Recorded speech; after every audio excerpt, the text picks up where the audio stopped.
ยต้นย่างมางามคักอะโอ้โห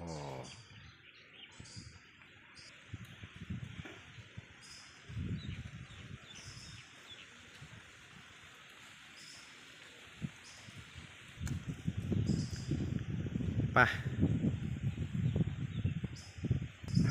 แวะมาวัดสร้างเผือกหน่อยหนึงเดี๋ยวสิแวะไปทำน้ำบังอีกทำน้ำบังแล้วก็ออกป้องพูนเลยออกชมวิวทิวทัศน์แถวนั้นออกเพชรละครโอ้ยเสียสินึกได้นะมาฮอดมาฮอดทำน้ำบังแล้วบัดนี้ฮอดแล้วทำน้ำบังอ๋อ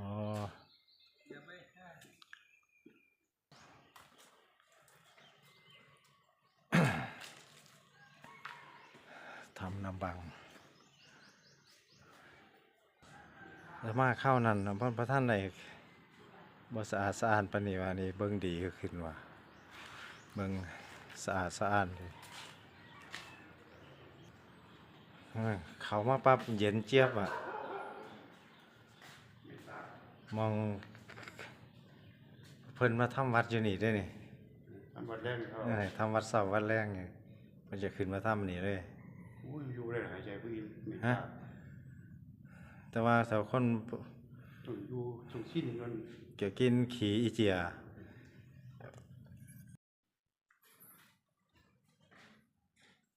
เขตปฏิบัติธรรม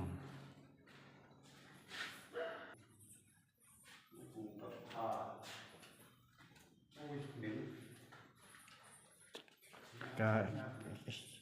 ขี่อีเจียอย่างนั้นนะกุฏิหลวงพ่อทองคำเป็นตานังสมาธิดีนะทำประเภทเงียบเลยสงบเลยเงียบปิดอ่ะ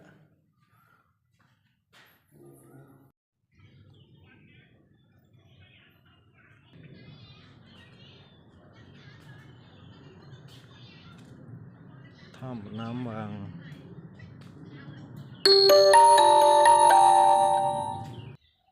สถานที่วัดเพิ่นก็งามอยู่เด้กระทันรัดอ่ะกุฏิมันยังเสียฮะสะอาดสะอาดอ่ะมันดูแลความสะอาดได้ดีอ่ะเฮ็ดแข่งกันลงแล้วทำน้ำบัง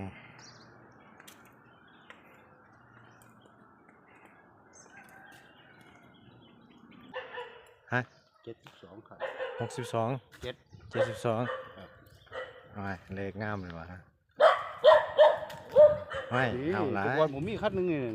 รุ่นเดียวกันเลยนะ22แรงเนี่ยอายุโนโมโตะนี่นะเขาเอิ้นแต่อายุโนโมโตะผมถอดกาบออกเบิดผมยำใส่งามเด้กุดน้อยๆเนี่ย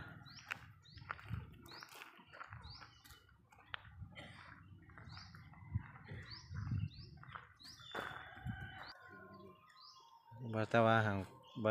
ทันได้แล้ว